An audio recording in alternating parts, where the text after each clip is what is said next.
86% des espèces de la faune sauvage wallonne se retrouvent sur notre territoire.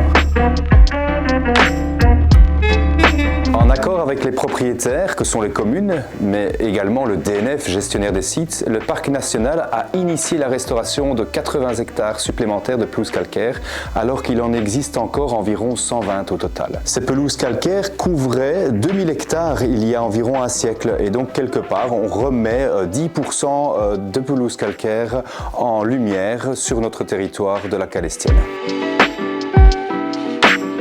D'abord, il est important de préciser que les pelouses calcicoles représentent un des milieux naturels les plus diversifiés qu'il existe. Ce sont des centaines d'espèces de plantes, d'insectes, de papillons qui existent sur ces milieux naturels. Ensuite, il faut noter que c'est un milieu qui est très rare.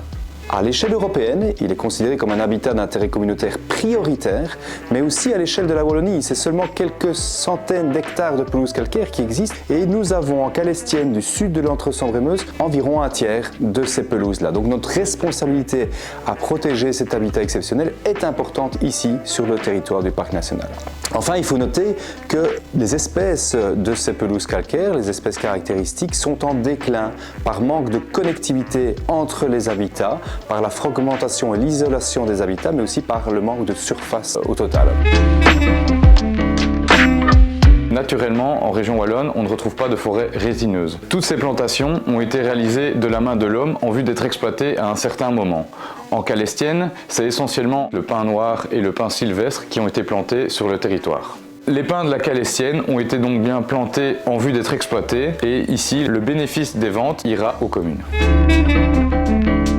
Il faut différencier les restaurations légères et les restaurations lourdes. En fait, les restaurations légères consistent essentiellement à venir débroussailler ou à venir passer avec une faucheuse. Les restaurations lourdes, ici, nécessitent de venir déboiser la zone pour réouvrir, réapporter de la lumière afin de restaurer une dynamique naturelle. Soyez-en sûrs, Ardennes et Gaume, en collaboration avec le DNF et les communes, met tout en œuvre pour limiter les nuisances et les impacts négatifs liés à ces déboisements.